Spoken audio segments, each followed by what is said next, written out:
Bismillahirrahmanirrahim. Assalamualaikum warahmatullahi wabarakatuh.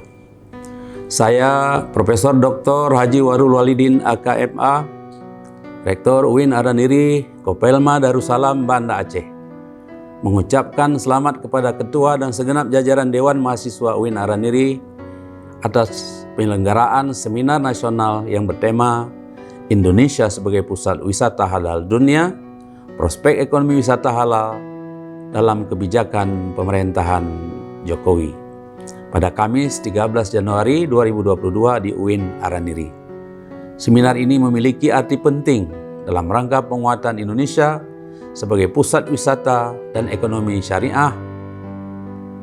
Semoga Aceh pada khususnya dan Indonesia pada umumnya menjadi pusat destinasi wisata halal dunia dan menjadi kiblat terdepan dalam konstelasi pengembangan ekonomi dan perbankan yang berbasis nilai-nilai Islami serta menjadi yang terbaik dalam kancah global.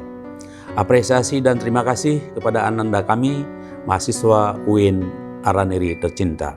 Wallahul muwaffiq ila aqwamit thariq. Wassalamualaikum warahmatullahi wabarakatuh.